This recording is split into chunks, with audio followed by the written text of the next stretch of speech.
Ora, bem-vindos a mais um podcast da Consaber. É o segundo que estou a fazer. O primeiro foi uma pessoa que conheces muito bem, o Sr. Renato Neves, da Transporte Central Palmalense, minha antiga entidade patronal. O Renato é uma máquina, pá. E foi o nosso primeiro convidado. Para mim fez sentido, porque era o meu ex-patrão, e começar assim com o primeiro podcast. Tu és o nosso segundo convidado, também fazia sentido ser o representante aqui do nosso conselho onde estamos situados, não é? Obrigado. E então, pronto, é apresentar à mesa na Consaber, é o nome do podcast. Connosco temos Pedro Pimpão. Muito obrigado por arranjar espaço na agenda. Obrigado eu pelo convite e pelo desafio, não é? E isto para mim é assim algo novo ainda, é algo que me deixa assim um bocadinho desconfortável. Para ti se calhar nem tanto, já estás habituado a estar Não, podcasts não tenho feito muitos, não. Mas acho que é uma situação engraçada, um convívio, jantarmos, conversarmos, falarmos um bocadinho sobre nós, sobre as nossas experiências e acho que temos tudo para ter aqui uma conversa interessante. Quero agradecer a quem nos possa estar a ver, se gostarem, comentarem, poderem dar a opinião, para que possamos continuar e ver se vale a pena continuar, se a malta gosta, se gosta do conteúdo que eu ando aqui a tentar trazer. Acho que sim, os convidados são excelentes, por isso é começar.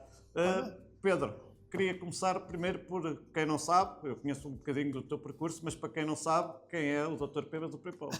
Primeiro não é doutor nenhum, deixa-me primeiro agradecer o convite. Eu acho que é uma iniciativa extraordinária, não é? E é agir que é à mesa com saber, não é? Porque normalmente nós estamos à mesa com sabor, não é?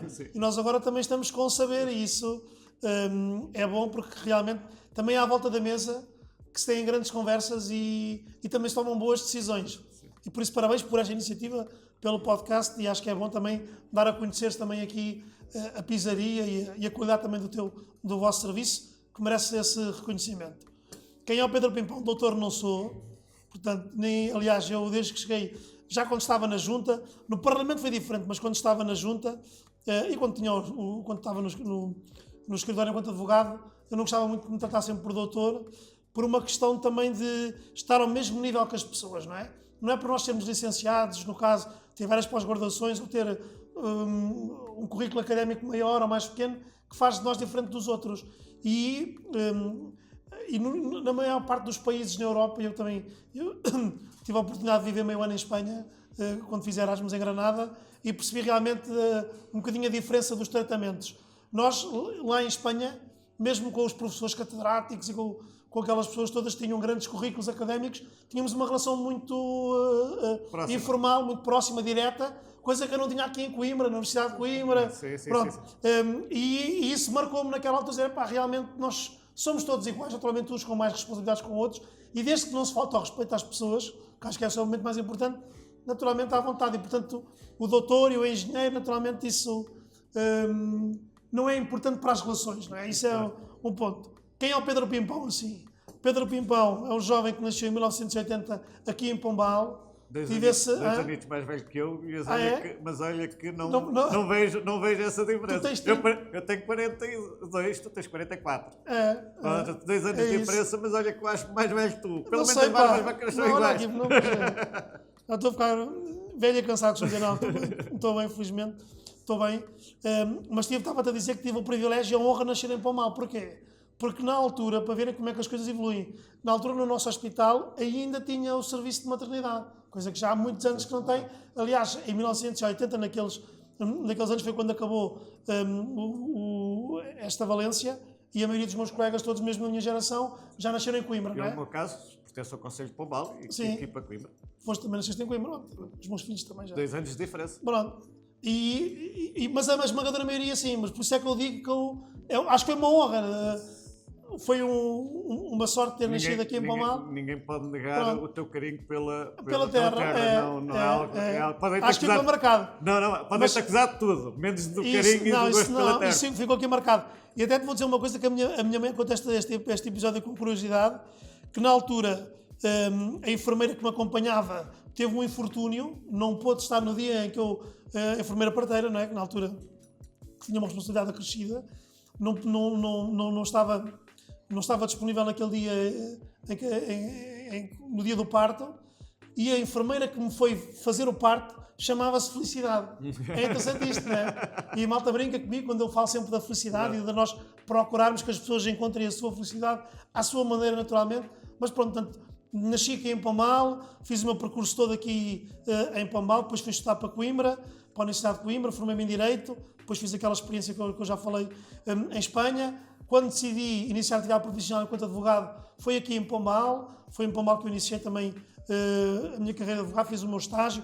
Na altura, um estágio de advogado eram 3 anos, para verem que o que nós realmente era super exigente, porque tínhamos provas escritas, tínhamos exames orais obrigatórios, todos os advogados, portanto agora já nem sei bem, já está um bocado diferente a admissão à ordem, na altura era muito exigente, e portanto estabeleci-me aqui como advogado. O meu patrono foi doutor, coisa do antigo, foi Zé Gomes Fernandes, na altura também me ensinou muito, e todos os colegas com quem trabalhei. Estabeleci-me como advogado. Depois o engenheiro Narciso de Mota, em 2009, convidou-me para ir em 7º lugar na lista aqui para a Câmara. 7º lugar nunca era eleito, eu era um jovem, estava na advocacia, mas acabei por entrar, teve uma vitória muito significativa, acabei por entrar. Ele pediu-me, porque na altura tinha ali alguns desafios no município de alguns setores, desafiou-me para eu ficar na Câmara o tempo inteiro. Com licença, desculpem lá, bem dispostos. Tudo bem, obrigado. Podem escolher à vontade, está bem? Um minutito. Temos que escolher com saber. Vá, Fábio, então agora entras tu. Pronto. E o que é que tu aconselhas? Diz lá. É que aconselho sempre as pessoas a experimentarem a pizza da casa, se gostares dos ingredientes, que é a pizza com saber, a mais vendida, o top vendas aqui, que é a pizza aqui sobre o lado direito, mais em baixo. Está aqui, ok. Já tenho dificuldade em ver, mas isto está bem identificado. E se gostares dos ingredientes, é sempre a minha recomendação. Então vá. Vamos a isso. Eu, pelo menos, da minha parte, é isso que eu, como não posso estar sempre a comer pizza, senão, entretanto, não passo nas portas, vou comer uma saladinha de frango. Mas está escolhido. Está bem. Bebes o Pepito Vinho comigo? Pode ser. Pode ser? Ok. Isto para dizer que em 2009, depois iniciei a minha vida, olha. Uma pizza com saber pequena e uma salada de frango. E para beber pode ser o vinho que cada um reserva branco, se faz favor. Cada um reserva branco, sim senhor. Ok, é para já. Obrigado. Pronto, e depois em 2009 a tua carreira na política. Depois aí dediquei-me um pouco mais à política, como vereador. Depois em 2011 fui eleito aqui pelo Círculo Eleitoral de Leiria para o Parlamento. E depois em 2017 assumi aqui o compromisso. 2013, vá lá. 2013, como eu tinha esta ligação aqui a Pombal, aceitei ali o convite do Presidente Nascimento Lopes para ser candidato à Assembleia de Freguesia, aqui de Pombal. Em 2017, o Nascimento Lopes depois terminou os mandatos, entrou na limitação de mandatos, e em 2017 assumiu o compromisso de ser candidato aqui à Junta da Freguesia de Pombal, e com esse compromisso orientei a minha vida, e com a minha mulher e com os meus filhos, de estar em Pombal permanentemente. Pronto, aí já passava mais tempo cá em Pombal. Pronto, e em 2021 assumi este que é um dos maiores desafios da minha vida, ser Presidente da Câmara Municipal da minha terra natal. Mais que deputado, então. Sim, não há dúvidas nenhumas. Foi uma experiência enriquecedora estar no Parlamento, poder representar toda aqui a região de Leiria, porque sabia que havia também aqui alguma expectativa, com este grau de proximidade, poder defender lá alguns interesses, alguns assuntos de interesse aqui para a nossa região, mas enquanto autarca há uma capacidade diferente de executar, concretizar coisas, não é? Sim. E é uma ligação ao Pombal que é, como tu disseste, é muito afetiva, porque a esmagadora maioria das pessoas conhecem-me desde criança, sabem perfeitamente quem eu sou, sabem a minha maneira de ser e, portanto, isso para mim também é importante. Eu falando um bocadinho da minha experiência, eu não sou mesmo de Pombal, sou das Meirinhas, como sabes. Essa grande capital. Capital Meirinhas, exato. Mas eu achava engraçado que estava com pessoas que eram das Meirinhas ou de qualquer lado. Vives aonde? Quando estávamos fora, Porto, Lisboa. Eu sou de Leiria. E eu dizia sempre Pombal. E não percebia porque eu dizer Leiria e não Pombal. E achava graça a isso. Então, mas tu não és Leiria, é Pombal. Mas pertence a Leiria. Está bem, mas é Pombal, não é Leiria. Claro. Mas Pombal ninguém conhece. Não conhece. Tens o arroz de tomate, tens tens tanta coisa que chama a atenção. E temos crescido a nível de concelho, felizmente. E é uma das curiosidades que eu tenho. O que é que achas do desenvolvimento do Conselho e de que é que vês aqui para o Conselho nos próximos tempos? Como autarca, como projetos que possas ter, mesmo como empresas que queiram estabelecer aqui em Pombal, qual é a tua imagem para... Olha, da fixação de talento é o desafio maior que nós temos, não é? Porque aquilo que eu acho que é o nosso maior objetivo é criar condições para que os nossos jovens consigam implementar aqui os seus projetos de vida, não é? E a fixação de empresas é o elemento mais importante, porque é importante nós criarmos condições por intermédio do emprego, nomeadamente emprego qualificado, para que os jovens possam ter aqui a oportunidade também de implementar os seus projetos de vida. Na parte de desenvolvimento económico é uma área que nós estamos a trabalhar muito, nomeadamente na ampliação dos parques empresariais. Nós agora no Parque Industrial Manuel da Mota já investimos 3 milhões de euros a aumentar para um polo 2 do Parque Industrial Manuel da Mota. São cerca de 30 hectares de terreno. As pessoas às vezes falarem em hectares podem não perceber, mas se nós dissermos que um hectare é um campo de futebol, já percebem realmente a dimensão. 30 campos de futebol é o que vai ser aumentado já agora o Parque Industrial Manuel da Mota. Estamos a adquirir também mais 20 e poucos hectares para termos o polo 3 do Parque Industrial Manuel da Mota. Estamos a avançar na guia porque o concelho é grande. Fábio, as pessoas não têm essa noção. O nosso concelho tem mais de 600 km² de área. É um dos maiores concelhos da região centro e do país, naturalmente, mas é realmente um desafio enorme, não é? Uma área tão grande, tão dispersa, com tantos lugares dispersos pelo... E com um bocadinho de tudo, quer dizer, serra, praia... Tudo. Pronto, mas só nesta parte económica para te dizer que temos que olhar para o território todo, não é? Na zona industrial da guia, nós neste momento tivemos uma candidatura aprovada também de 3 milhões de euros para termos novos 21 lotes para empresas se fixarem e vamos avançar já com as obras do loteamento, da construção física. Estamos também a investir 9 hectares na Albergaridos 12, na Industrial Albergaridos 12, que é na ponta sul do nosso concelho, para ver aqui o distanciamento entre os territórios. E estamos a trabalhar também para termos o Parque Empresarial Sul entre Meirinhas, Vermelho e Carnide, o Parque Empresarial de Sicó entre Abiúle e Vilacã, a ampliar a zona industrial de Lourissal, ou seja, temos aqui várias frentes, a do Tino também, temos várias frentes aqui e estamos a ser muito ativos nesse trabalho, paralelamente, criando condições para atrair empresas, não é? Ou seja, estamos junto do terreno, o diagnóstico que a principal necessidade que as empresas tinham era terrenos para se instalarem, então estamos a trabalhar nisso, mas concomitantemente também estamos a trabalhar em cativarmos empresas, temos já várias empresas com listações de interesse para se fixarem no nosso território. E com programas provavelmente para que se torne interessante o investimento em Pombal, creio. Sim, exatamente. Nós, neste momento, os impostos estão no mínimo, a derrama está a apenas 1% e nós isentamos de derrama as empresas que tenham até 150 mil euros de volume de negócios anual, e diria que as micro e pequenas empresas ficam com isentas de derrama, isso é bom, uma esmagadora maioria. Isentamos de derrama também novas empresas que se fixem e criem também postos de trabalho que acrescentem valor ao que já existe. E, portanto, estamos a trabalhar muito também nessa área. Lançámos agora também uma agenda de desenvolvimento económico e atração de investimento, que é o Invest Pombal, que tem várias, também uma perspectiva, temos várias abordagens neste objetivo de termos mais empresas no nosso território. Sim, eu acho que é importantíssimo. É por aí.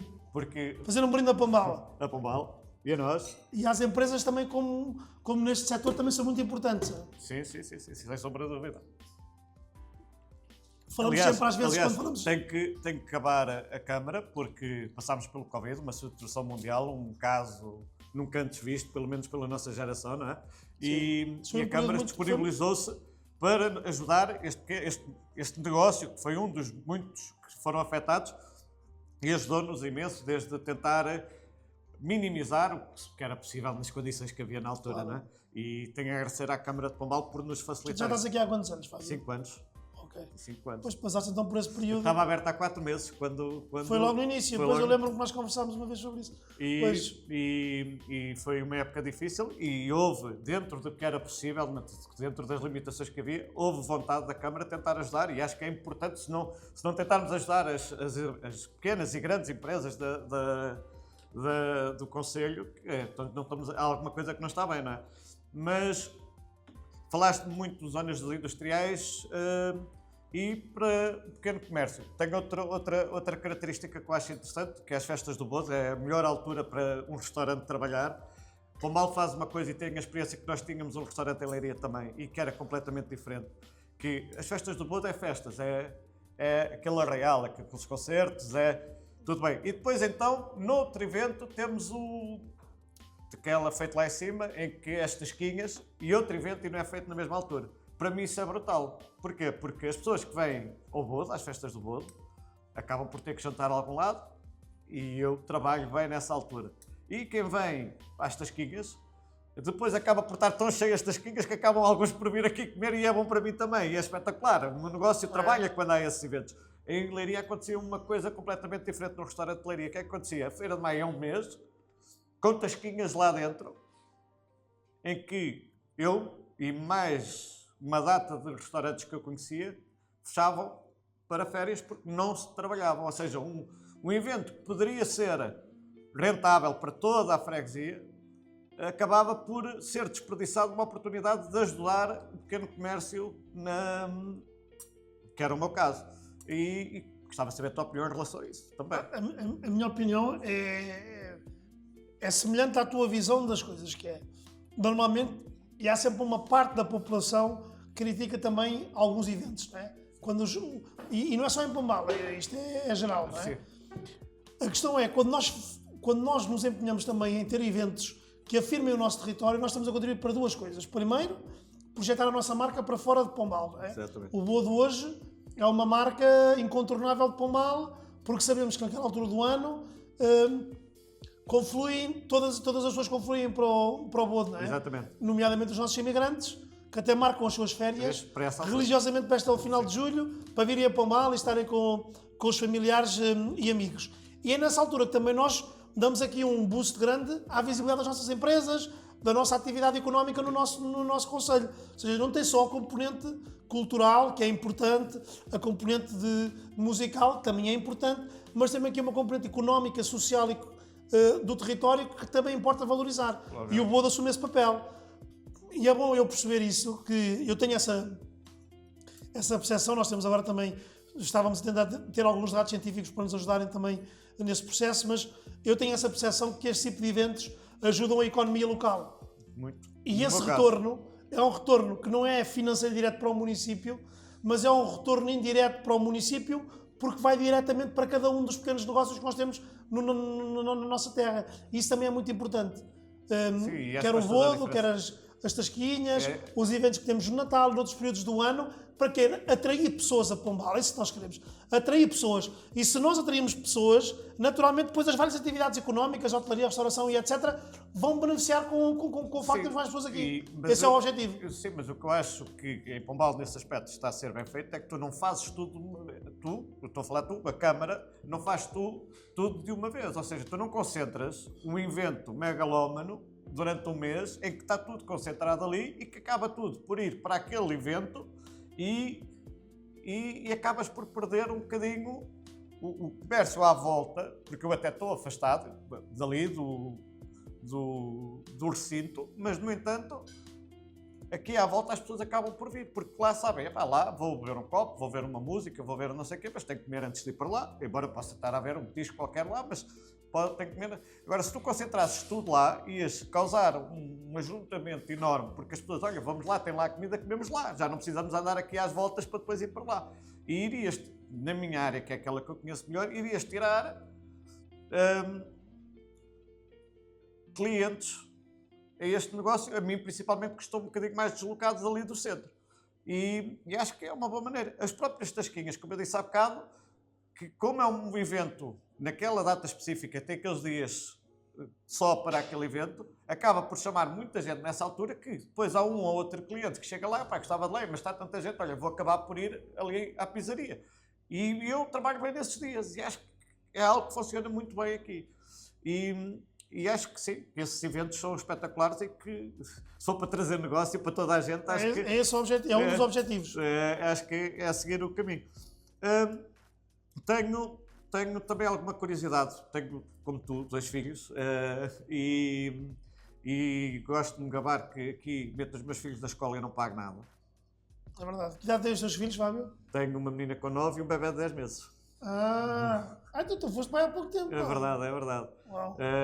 E é muito bom porque eu, quando foi da mais velha, a metê-la na creche, custava-me, na altura, já uns 250 euros e que era um peso no orçamento familiar. E é muito bom agora que o bebê podê-lo pôr na creche e não ter esse custo. Mas depois tenho uma opinião um bocadinho contraditória, que é, acho que tudo o que é de borla não presta. As pessoas depois não não aproveitam, não É é? exatamente, tudo o que é de borla não presta, porque as pessoas depois não dão o devido valor. Eu dou Isso, porque isso. estou a passar as duas fases. Isso. Passei que tinha que pagar e estou a passar que não tenho que pagar. Mas não achas que o facto de darmos todas essas condições às pessoas não acaba por, em parte, Desresponsabiliza também as pessoas. desresponsabilizar os pais, desresponsabilizar um bocadinho pais que se calhar até tinham tempo para poder estar com os filhos Isso. e que até poderiam aliviar um bocadinho as escolas que muitas vezes há pais que querem pôr e não há vagas e pais que se calhar até poderiam ficar com os filhos e não ficam porque não têm esse encargo. Não achas que têm essa desvantagem? É uma reflexão muitíssimo importante. Eu não tenho ainda uma opinião formada relativamente a essa matéria, porque nós temos dados que nos dizem que a escola, para já, é o concretizar do princípio da igualdade de oportunidades. Que miúdos, sejam filhas de pai rico ou pai pobre, em Pombal, pelo menos, têm as mesmas condições de ensino e aprendizagem. Todos. Que é excelente. Portanto, é espetacular. Temos escolas super modernas, bem equipadas, estamos a trabalhar em melhorar os equipamentos das escolas e, portanto, há aqui um trabalho sério. Os professores, os educadores, os nossos auxiliares nas escolas fazem realmente um trabalho notável. Portanto, os nossos projetos pedagógicos são muito bons. Nós conseguimos ter a gratuidade, nomeadamente nas refeições escolares, em que os miúdos não pagam nada das refeições. O que é que acontece? Nós víamos que os miúdos não pagavam e nós tínhamos um conjunto elevado de pais que muitas vezes os miúdos não iam almoçar e não davam baixa do almoço. Porquê? Porque era gratuito. Pois. Estavam-se a borrifar. Claro, não. Mas era mais uma refeição que ia para o lixo. Exatamente. Nós tivemos de chegar a um ponto, dissemos isto não pode continuar assim. Porquê? Porque as pessoas, como era gratuito, já não davam importância nenhuma. E é uma coisa que não pode acontecer, não é? Ou seja, deve haver também aqui uma autorresponsabilização por parte também dos encarregados de educação, percebendo, ok, isto é gratuito, mas custa dinheiro. Custa não é? dinheiro. Custa-nos dinheiro, Custa-nos dinheiro a todos. É verdade. Ou seja, e há um conjunto de pessoas que estão a trabalhar para preparar a confeccionária, etc. Pronto, e portanto isto é uma reflexão que tem que se fazer, porquê? Porque se é verdade que a educação é o princípio da igualdade de oportunidades e é um elevador social, porque um jovem pode nascer pobre, mas não tem que estar condenado a viver e a morrer pobre, pelo contrário. Sim. O objetivo é poder nascer pobre e poder ter a sua vida autónoma, independente, financeiramente, e portanto é isso que nós queremos, não é? Que as pessoas progridam nas suas vidas pessoais e profissionais, etc. Ora, com licença. Aqui uma saladinha de frango. Obrigado. Olha, bom E aspecto. aqui a nossa comida da casa com saber. Estás a ver, eu devia ter comido assim uma coisa. Muito picante. Fazer um bocadinho, gosta? Sim? Querem picantes na pizza? É, achas que não é arriscar muito? Ele é caseirito. Feito pela nossa chefe. É, opa, um bocadinho vai só para... Vamos experimentar. Já que estamos hoje numa de experimentar. Ahm, E portanto, essa é uma reflexão importante, pronto. não é como eu te digo, eu dou um exemplo, eu tenho uma história engraçada que fui abordado por uma empresa que tentava combater o desperdício alimentar. E embora felizmente nós não tenhamos grande desperdício, é tudo feito na hora, acaba por não haver desperdício, de vez em quando há um engano, alguma coisa correu mal e havia qualquer coisa que poderia ficar. Normalmente até fica para o nosso jantar, mas apareceu essa empresa e eu achei interessante. O que é que consistia? Era vender esse produto que foi um engano, que estava bom, ninguém tocou, mas que não o ia vender já a ninguém, porque ninguém tinha pedido aquilo, vendê-lo mais barato para não ir para o lixo e vendê-lo mais barato a um preço mais acessível para que uma pessoa que visse e que lhe interessasse pudesse ficar a um preço competitivo. Eu achei a ideia engraçada, vamos combater o desperdício alimentar, vamos evitar que haja desperdício e então entrei nessa empresa. Conclusão, 2 dias depois eu recebi um telefonema de alguém a perguntar se eu ia ter. Ou seja, já não foi uma oportunidade de ocasião, foi alguém que já estava à espera que eu tivesse desperdício, em vez de me ligar, não, olha, quero uma pizza a esta hora e tal, e não sei o quê. Não, já estava à espera que eu tivesse o engano para poder comprar o mais barato. Ou seja, por isso é que eu digo, tudo o que é de borla acaba por... Não ser valorizado como valorizado, não é? E por isso é que tenho este contrassenso, noto uma dificuldade grande às vezes de pais também para conseguirem ter vagas e pensar um bocadinho nesse assunto. Mas seguindo assim o raciocínio da educação, achas qual é a tua opinião a nível da educação dos miúdos de hoje em dia? Fala-se muito, e é um tema que eu ouço recorrentemente, que é literacia financeira. E eu digo isto porquê? Porque eu fui estudante, não tirei um curso superior, nem sequer acabei o 12º, achei que queria ir trabalhar, não podemos todos ter o mesmo percurso, não é? E o que é que aconteceu? Fui trabalhar, trabalhei 19 anos na Pomalense, como referi há bocado, e de repente surgiu a oportunidade de criar o meu negócio. E eu sabia zero do que era gerir uma empresa. Zero. Ou seja, do 5º ano, já não digo antes, mas do 5º ano ao 11º... Mas foi trabalhar na Pomalense que desenvolvesse estas aptidões ou não? Não, tive que estudar como se fosse um miúdo novo. Ou seja, porque mas o que é que te fez tomar essa decisão? Porque foram 19 anos na Pomalense, passei por vários setores. Comecei desde estafeta no escritório, a ganhar o ordenado mínimo na altura, que eram 70 contos, ou 60, já não me lembro bem. Passou depois, entretanto, para o euro, que eram 350 euros. E fui evoluindo na empresa. Até que cheguei a um ponto em que eu pensei, mas por que não tentar construir algo? Mas deixa-me dizer-te, já agora, já que estamos aqui, e que tu também falaste há um bocado no Renato, a Pomalense é uma das empresas de referência no nosso território, não é? Sim, não é? sem sombra de dúvida. E merece esse reconhecimento, porque às vezes quando falamos assim nessas empresas, etc., não valorizamos o trabalho de muita gente, que é o teu caso, e de muitos que lá trabalham, que trabalharam durante muitos anos, e eles conseguiram, efetivamente, dentro da área de negócio dos transportes, assumirem aqui um papel muitíssimo relevante e para nós é importante. E ficamos todos satisfeitos quando vamos na estrada, como já me aconteceu até em Espanha e fora, e ver lá um caminhão a dizer Pomalense e dizer, olha, não, e muito são da minha terra. Sim, e muito da minha visão das coisas advém, obviamente, da experiência que tive na Pomalense. A seriedade que aquela empresa transmite, a seriedade como eles lidam com as situações, trouxe isso tudo comigo e a pensar que eu quero ser assim, não é? Mas a nível de gestão de empresa, o meu conhecimento era zero. Eu vou-te dar uma conta matemática que para ti é banal, mas que para mim, na altura, um gajo tirava negativas consecutivas a matemática, pronto, já admiti que o meu forte não era estudar, mas uma conta banal. Trabalhamos com uma plataforma, a plataforma cobra-nos 30% sobre o valor da fatura. Aquelas plataformas de entregas. Ok.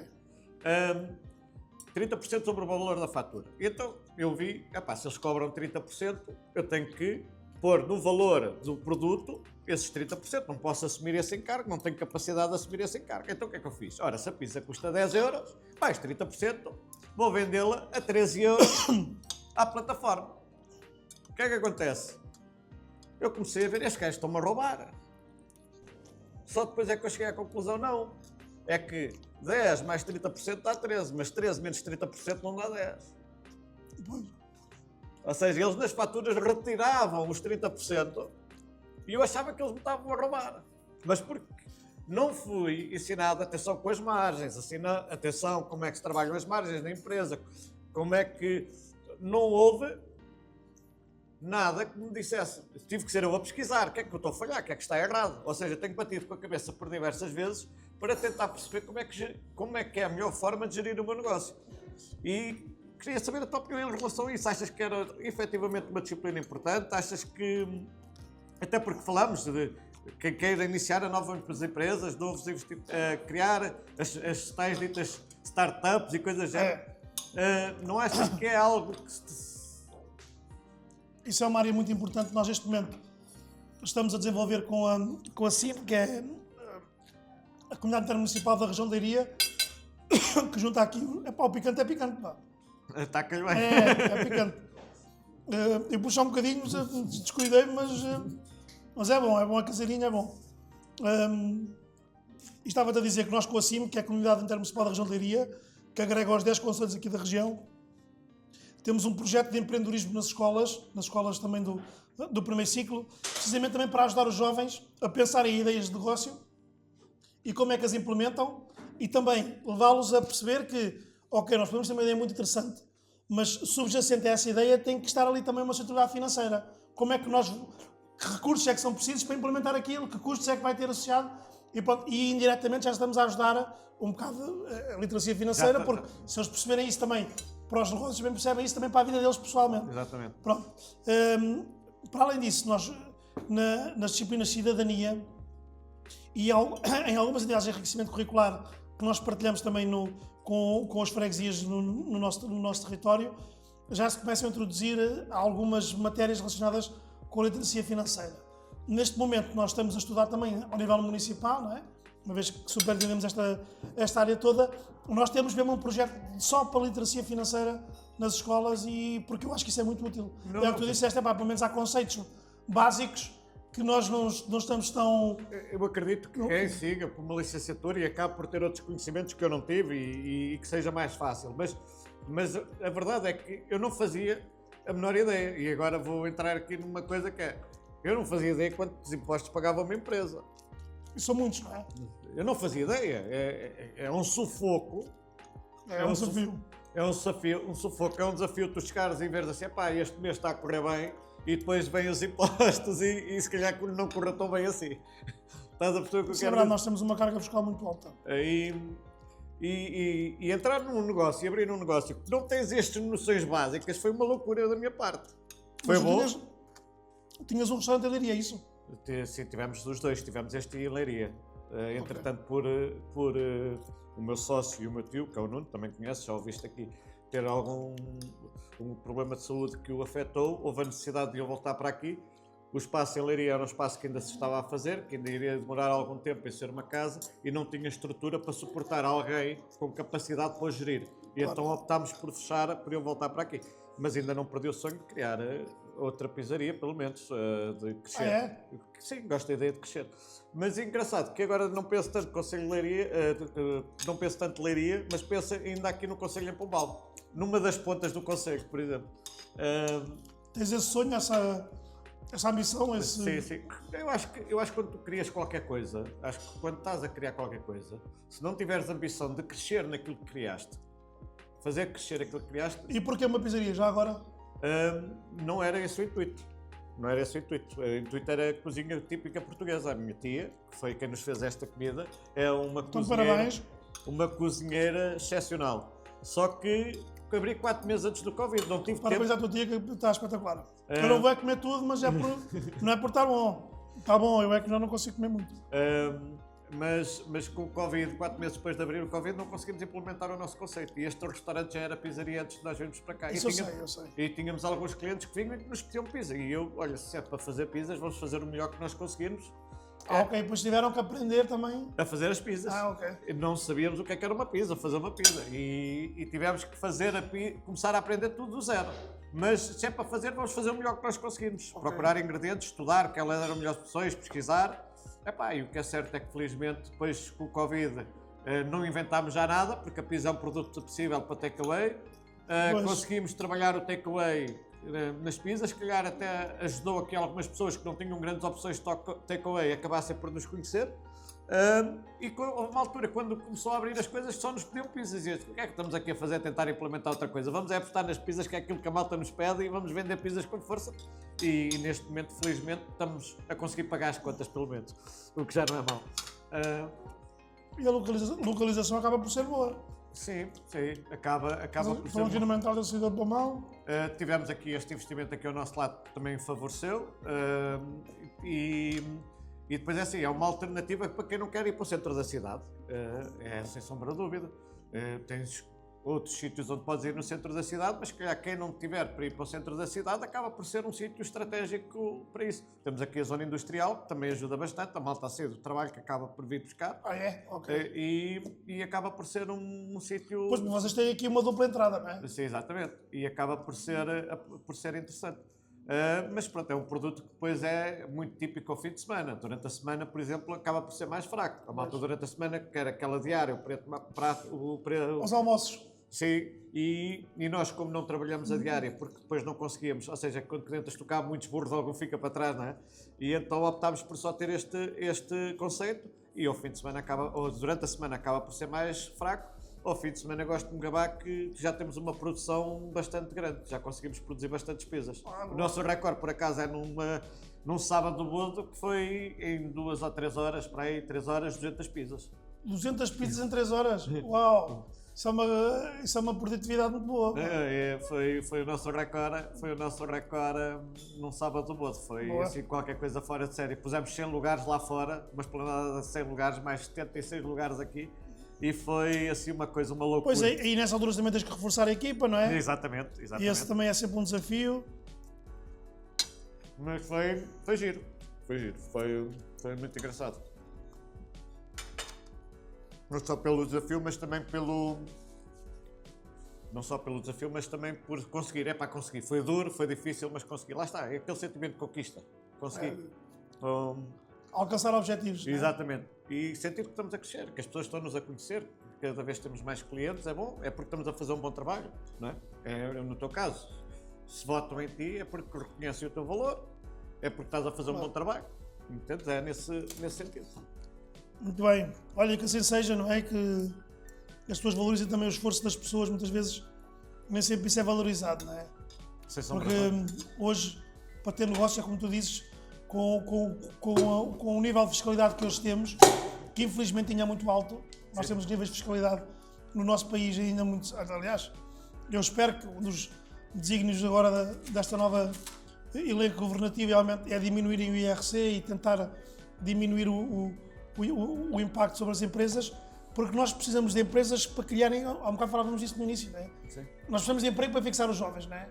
Mas só temos emprego se houver empresas como esta. E a malta às vezes esquece que estes pequenos negócios são empresas, não é? O nível de responsabilidade que uma pessoa que tenha uma casa aberta tem hoje em dia, nível de impostos, e nomeadamente de segurança social e outras, é uma responsabilidade muito grande. Para tu teres noção, este pequeno restaurante tem 4 funcionários fixos mensalmente e mais 4 funcionários em part-time, Pois, declarados a pagar impostos. é isso. Agora, tenho que vender muita pizza para pagar a segurança social para esta gente toda. Pois, isso é verdade. Porque depois há aquela questão, os ordenados na restauração são baixos. É verdade, não são os melhores ordenados que se pode encontrar na restauração. Mas a que preço é que eu tenho que vender as pizzas para conseguir pagar ordenados de 1.500 e 2.000 euros? E será que o consumidor está disponível para pagar mais, não é? Em virtude disso, é um bocado... É uma pescadinha de rabo na boca. É verdade. Porque eu vejo, não querem pagar mais. Quem me dera que fosse assim tão fácil. Eu fui funcionário, eu gostava de pagar muito melhor aos meus funcionários. Claro.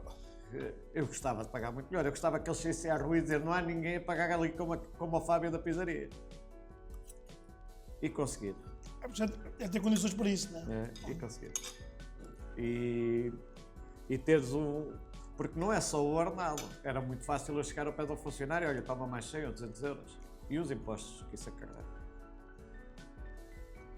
Para ele receber 100, 200 euros, quanto é que eu vou pagar mais em impostos? Qual é o custo para a empresa? Isso é uma coisa que a maior parte, nós às vezes generalizamos, mas há uma significativa parte das pessoas que não têm essa noção do que é ter uma casa aberta, da responsabilidade que tem ter uma casa Literacia aberta. financeira. Pronto.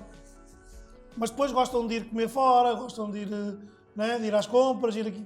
E por isso é que é importante este tipo de valorizações do comércio e da economia local e do que se faz. E nós temos aqui um hábito, e eu, até comparando com Espanha, onde também tive aqui uma experiência de vida, não é? Nós temos o hábito de ir comer fora. E não há muitos países assim, pá. Nós temos o hábito de, durante a semana, irmos jantar fora, irmos almoçar fora. É um hábito nosso, não é? E isso é uma coisa positiva, parece-me, não é? Sim, sem sombra de dúvida.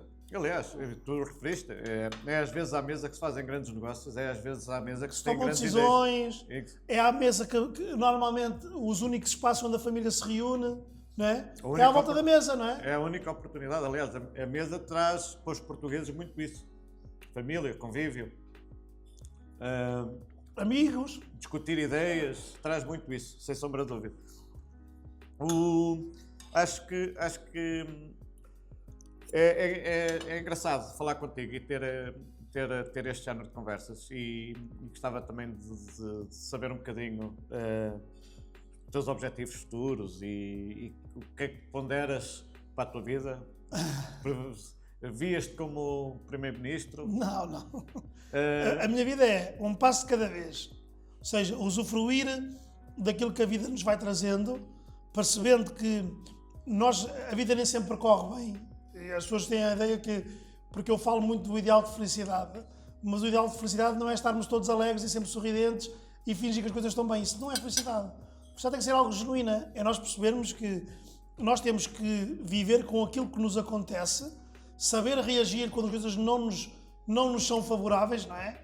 Ou seja, quando há coisas que correm menos bem, quando há pessoas da nossa família que nós perdemos, nossos amigos, saber reagir a essas situações e saber colocar o foco sempre em pensarmos que só temos uma oportunidade para viver. Eu acho que quando as pessoas perceberem, cada um, que só tem uma oportunidade para ser feliz à sua maneira, não é? E a felicidade não é ter mais dinheiro, ou ter mais carro, ou ter mais casa, ou ter... Felicidade é nós podermos fazer aquilo que queremos com responsabilidade, naturalmente, mas com algum propósito de vida.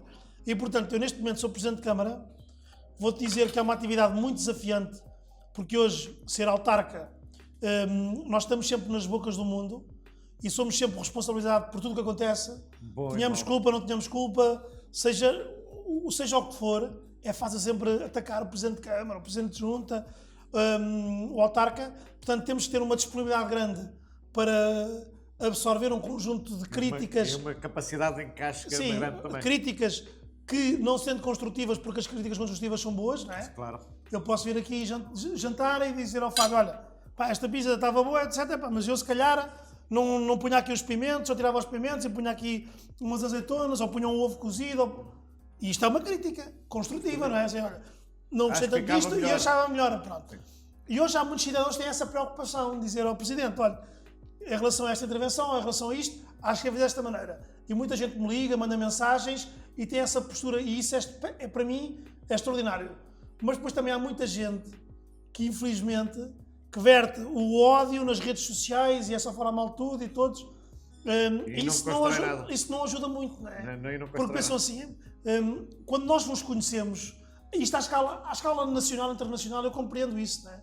Falarem mal de pessoas que nunca viram, que não conhecem, até compreendo. Agora, esta escala local, quando as pessoas conhecem a esmagadora maioria uns aos outros, sabem que as pessoas que estão nestas funções estão por bem intencionadas, que não estão nem para ganhar dinheiro, como no meu caso, não estou porque tenho uma ambição qualquer diferente de ter protagonismo, porque felizmente também não preciso disso, as pessoas conhecem-me, estou porque gosto de servir e estou disponível para servir. Ou seja, abdiquei de um conjunto de coisas na minha vida, prejudico muito a minha família, muito, prejudico imensamente os meus amigos, que eu acho que hoje já não consigo ter uma relação com os meus amigos de sempre como tinha, porque quase nunca estou com eles. A disponibilidade. Não estou, ou seja, também não cultivo essas amizades e isso também me custa um bocadinho.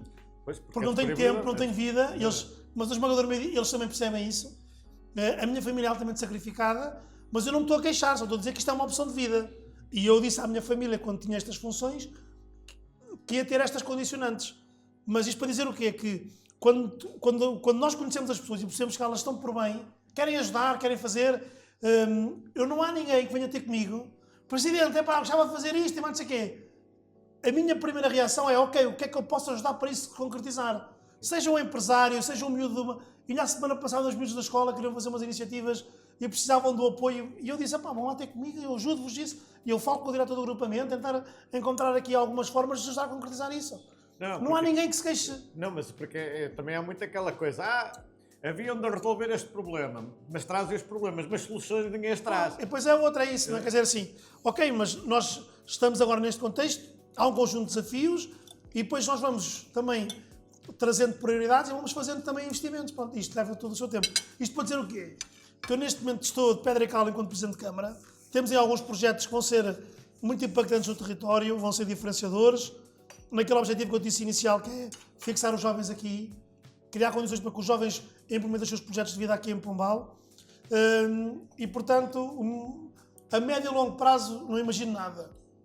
Agora imagino este período de tempo que eu estou aqui na Câmara, que não sei quanto tempo é que vai ser, e quando terminar, vou pensar na minha vida o que é que farei a seguir. Posso dizer que, neste momento, a minha ideologia política é, se ouvir alguém a dizer vamos dar, já não voto nessa pessoa.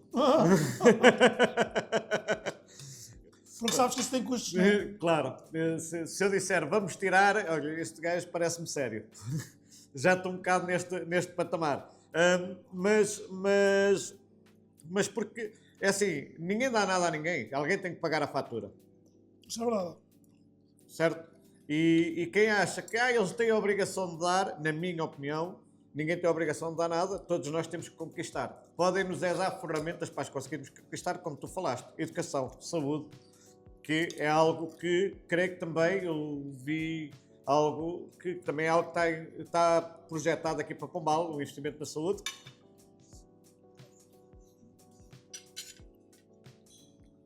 Nós, esta semana, é uma coincidência, não é? Lançámos para a rua concursos públicos na ordem dos 10 milhões de euros em polos de saúde. 3 novos polos de saúde e a ampliação do Centro de Saúde de Pombal. Só a ampliação do Centro de Saúde de Pombal custa 4 milhões de euros. Porque hoje, realmente, isto com a inflação e o aumento dos custos dos bens, dos serviços, isto está caríssimo, não é? Disparou muito.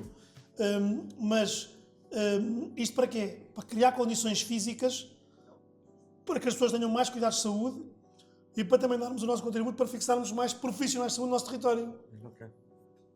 Porque infelizmente ainda continuamos a ter falta de médicos de família em algumas zonas do território e aquilo que eu sinto é que se nós criarmos também, ajudarmos nas condições físicas, não é? Nos gabinetes, nos consultórios, em todos os equipamentos associados aos cuidados de saúde, que vamos ser mais atrativos para fixar profissionais de saúde e é esse o nosso objetivo. Sim, sim, e é importantíssimo porque é como eu digo, é com a educação e a saúde, se a pessoa não tiver que se preocupar com os custos da educação e da saúde, é meio caminho andado para conseguir alcançar novos patamares, porque são duas preocupações a menos. Mas, voltando um bocadinho atrás, quando tu falavas que não estavas no cargo, não seria certamente pelo ordenado, há algo que eu acredito nessa perspectiva, porque eu acho que efetivamente os políticos ganham pouco, e vai haver muita gente que se calhar me vai condenar por eu dizer isto, mas o que eu acho é, se queremos segurar valor, temos que pagar o valor, não é? Temos que tornar o posto interessante. Eu, se quiser um chefe, estrela Michelin aqui, neste restaurante, não posso chegar ao pé dele com o ordenado mínimo para ele trabalhar aqui. Porquê? Porque ele tem nome, ele é bom. Se for uma pessoa que não tem qualquer história ou qualquer referência, se calhar já posso. Essa é uma discussão interessante, porquê? Porque hoje qualquer média empresa ou qualquer empresa de referência remunera bem os seus dirigentes, os responsáveis, porque têm uma responsabilidade enorme nas decisões que têm que tomar, nas decisões do dia-a-dia que têm que tomar, na liderança que têm que ter nas empresas. E isto também acontece no setor público. Só que no setor público, e infelizmente, não acompanhou aquilo que é a nossa realidade.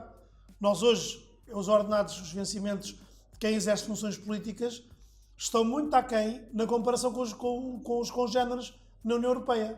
Porquê? Porque eles evoluíram e nós não evoluímos nada. Porque houve sempre algum descrédito com a função pública. E eu acho que isso não é positivo. E tanto isso é para as autarcas como para muitos funcionários públicos, nomeadamente funções de dirigente, técnicos superiores, hoje são muito mal pagos na administração pública e há pessoas que têm uma responsabilidade enorme em várias áreas, em vários setores e que infelizmente não têm esse reconhecimento salarial. Mas isso é como tu dizes, é assim, nós para termos os melhores, nós temos que pagar devidamente esses melhores. E se não conseguirmos fazer isso, vai significar que os melhores vão deixando de estar nessas funções e vão para outras oportunidades. Sabes, porque eu tenho uma percepção do setor privado e do setor público que eu acho que em Portugal, não sei se foi para angariar votos, se foi para conquistar, porque o setor privado era, se calhar, a grande maioria que ainda ia votando. Acho que se criou uma distinção que quem está no setor privado discrimina quem está no setor público, quem está no setor público discrimina quem está no setor privado. Criaram um conflito, é verdade, isso é verdade. E não há portugueses de primeira e de segunda, como eu cheguei a ouvir expressões destas. É verdade. Não há.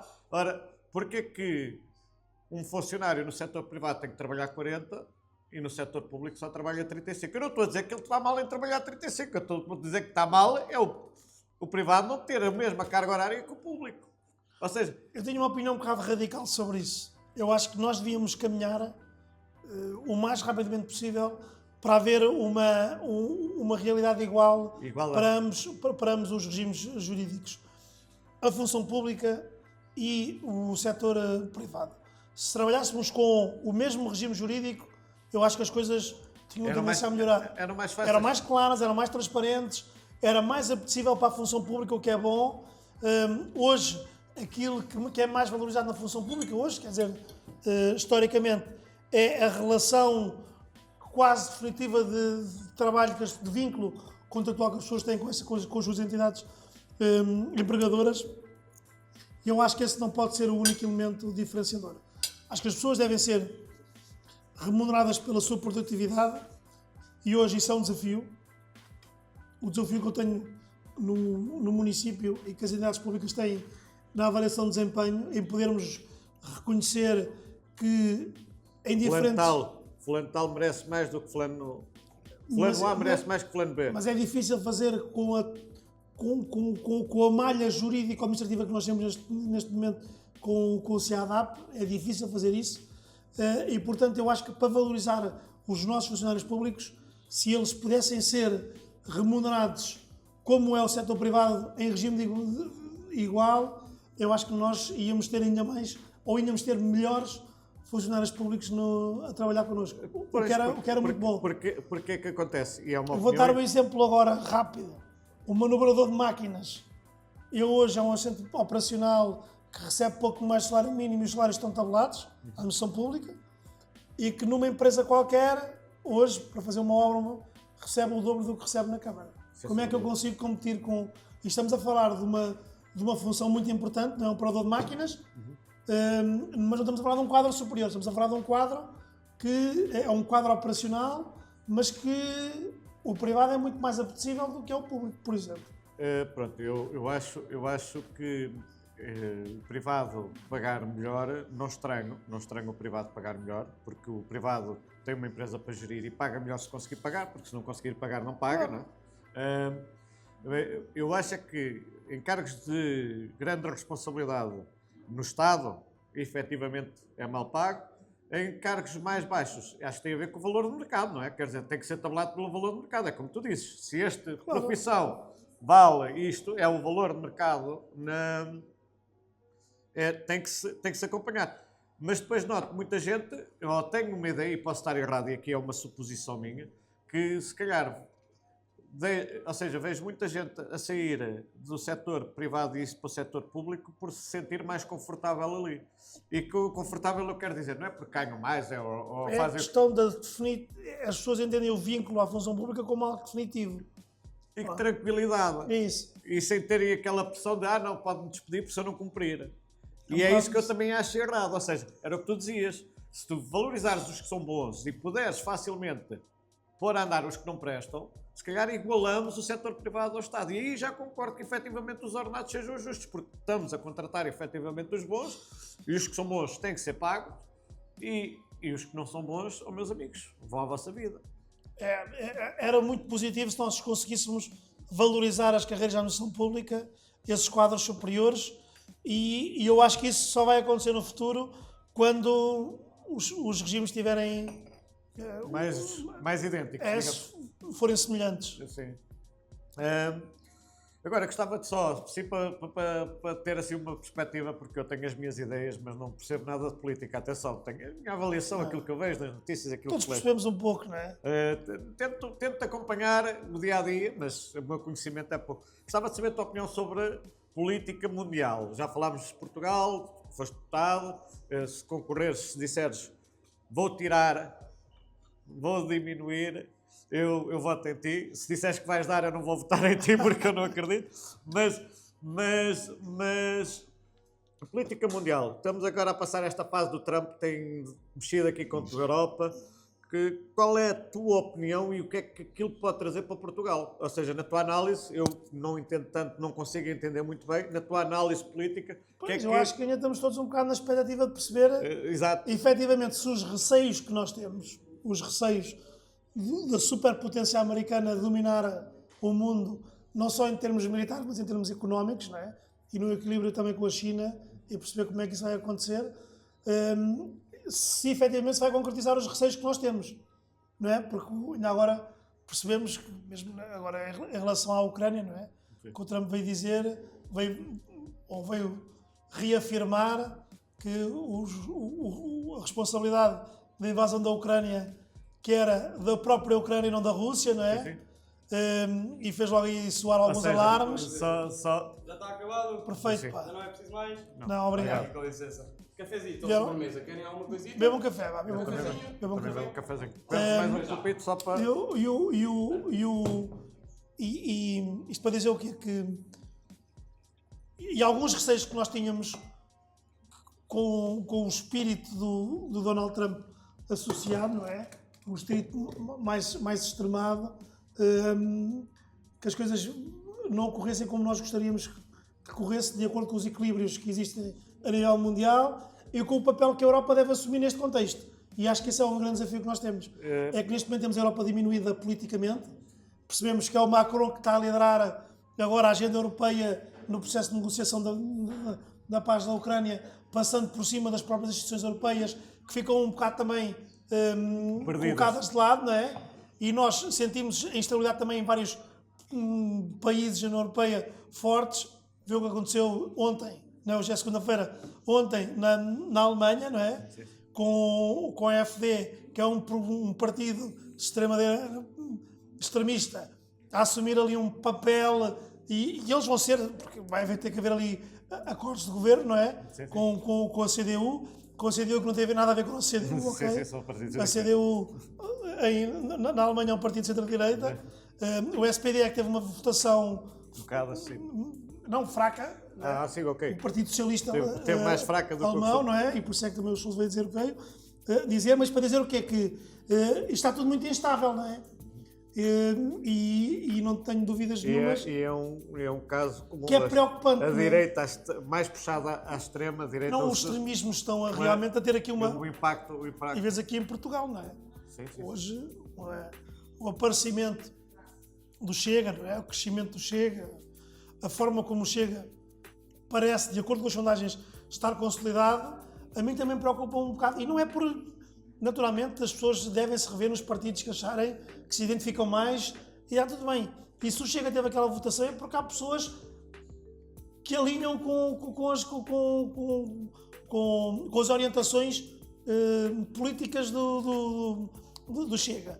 A mim o que me preocupa, enquanto cidadão, e que fui sempre moderado na minha vida e politicamente também, preocupa-me muito os extremos poderem assumir responsabilidades na governação dos nossos países e na União Europeia e no mundo. Porque eu não sou muito extremista. Sim, eu também não me considero extremista, mas eu entendo o porquê do Chega a ganhar o espaço que ganha.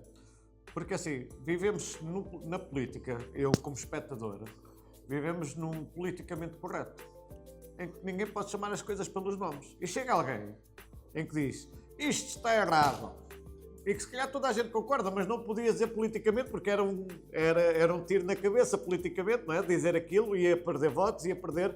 E ele consegue o oposto. É assim, tu politicamente chegares e dizeres que ao oposto às minorias, era a mesma coisa que dizes, eu não quero continuar na política há uns anos atrás, certo?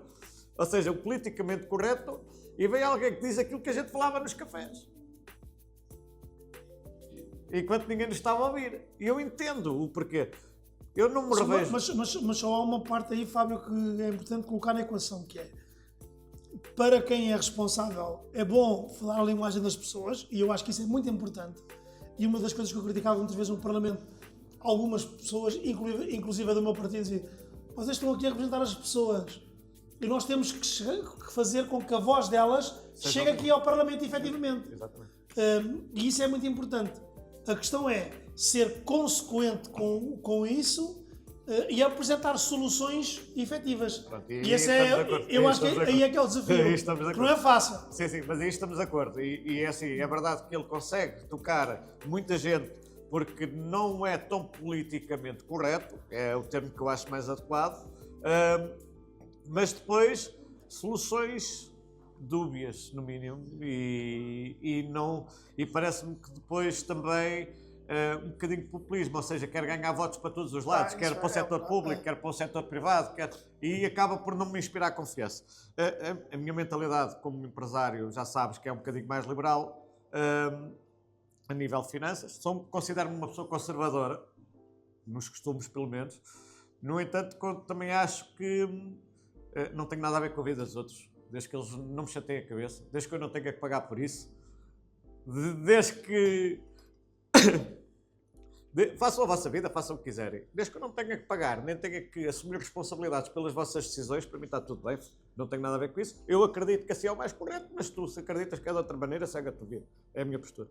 Mas eu queria com isto dizer que é preocupante, na tua opinião, então, estes extremismos estarem a aparecer. E como é que nós... É preocupante ver o Elon Musk ontem a dizer que a AfD ainda vai ser o maior partido da Alemanha, etc. Preocupa-me porque não, e também sou sincero, porque não sei o que é que vem a seguir. Não é? Se os mercados...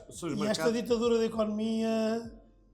Eu considero o Elon Musk um homem inteligente, não é? Eu considero um homem inteligente, não se tornou o homem mais rico do mundo por ser burro, não é? Mas não sei se ele isto não está a fazer pelo coração e não pela inteligência, ou seja, por situações familiares, não consigo entender, ainda estou para tentar perceber. Porque se for pela inteligência dele, eu acredito que para os mercados, para a economia, que até possa trazer vantagens, pelo menos para os Estados Unidos, para a Europa se calhar nem tanto, mas para os Estados Unidos, que até possa trazer vantagem. Se for com o coração, já não sei muito bem o que é que vai sair dali. E isso traz-me algum receio. Eu, como empresário, se quiser investir, se quiser abrir um novo espaço, a economia dos Estados Unidos vai ditar o que é que vai acontecer aqui em Portugal. Se isto vier uma crise para a Europa por causa dos Estados Unidos, nós aqui... Não dúvidas. Estamos... E repara num pormenor só, que é muito importante. É este contexto desta instabilidade a nível internacional que está a fazer agora a pressão grande para todos os países da União Europeia avançarem com aumentos significativos na indústria militar, no reforço das despesas que têm orçamentais para a indústria militar. Fala-se na ordem dos 3% dos orçamentos dedicados à área militar. Eu não tenho nada contra isso, pelo contrário, e é um caminho de nós reforçarmos a nossa capacidade de defesa coletiva, etc. Tudo bem. Mas o dinheiro não estica, não é? Sim, sem sombra de dúvida. Ou seja, mas também eu percebo um bocado a parte dos Estados Unidos. Quer dizer, temos aquela gente toda que se sente segura por causa de nós. Está bem, mas isso é pela NATO, não é? E pela aliança estratégica. Mas estamos a falar do país que mais contribui.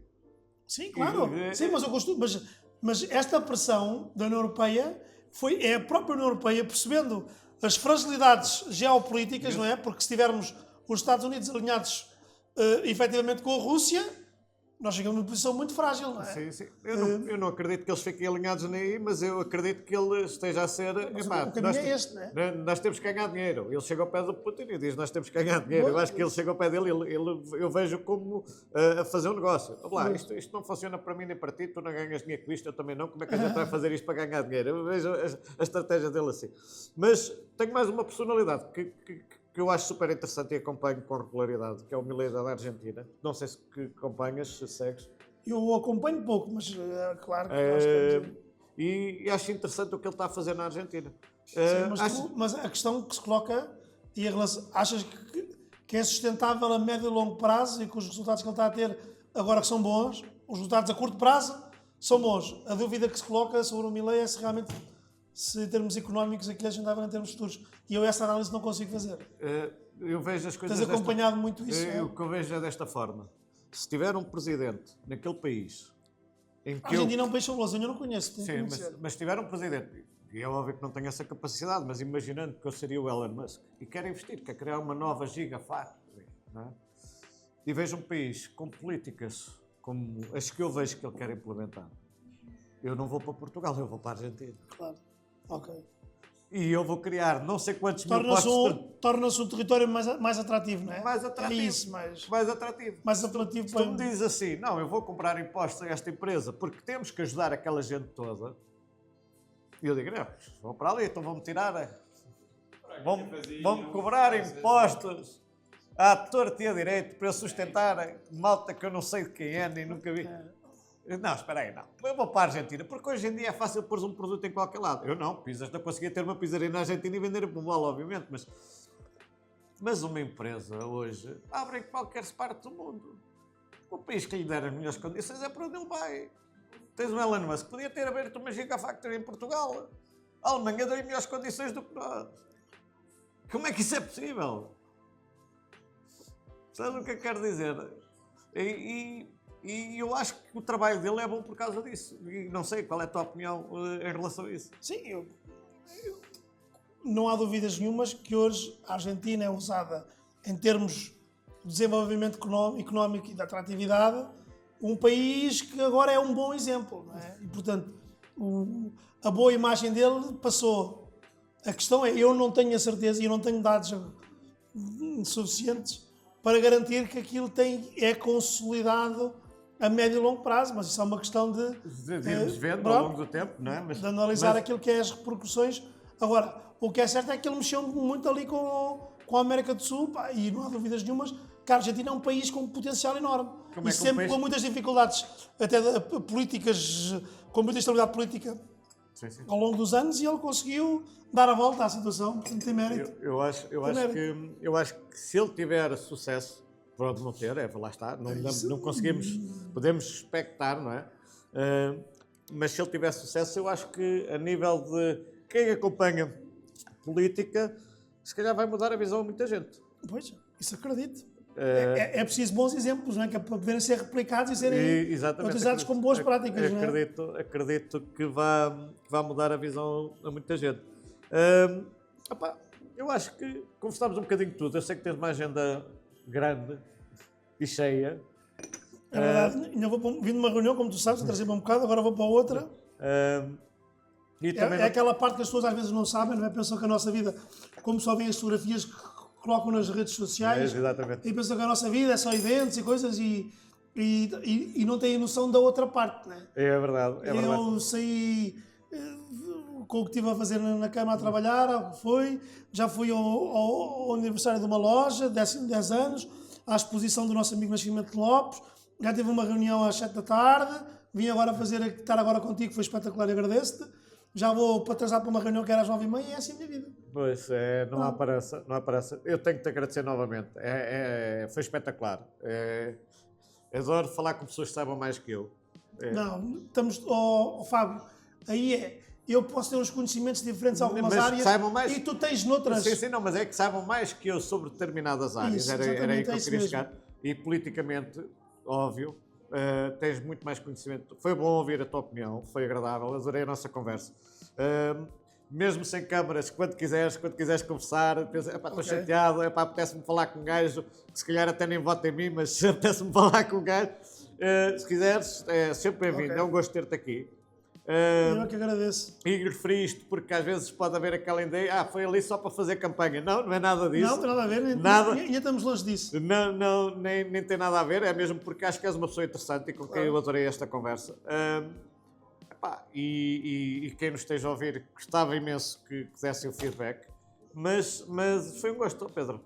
O gosto é meu, boa sorte, precisamos de sim projetos deste, à mesa com saber, à mesa também com sabor, não é? Exatamente. E desejar-te as mais felicidades a ti que tu mereces e à tua equipa e às pessoas que estão contigo, porque nós precisamos assim também de pessoas inovadoras também, que façam coisas diferentes, como é o caso. Acho que sim, acho que é um projeto engraçado. Eu pelo menos adoro, faço duas coisas que gosto, que é comer e beber. Bom, exatamente, bom. Faço duas coisas. Consegues combinar de duas coisas que adoro e aprender, como te disse. E quando uma pessoa consegue fazer tudo isto é sempre bom. Obrigado. Obrigado. Obrigado.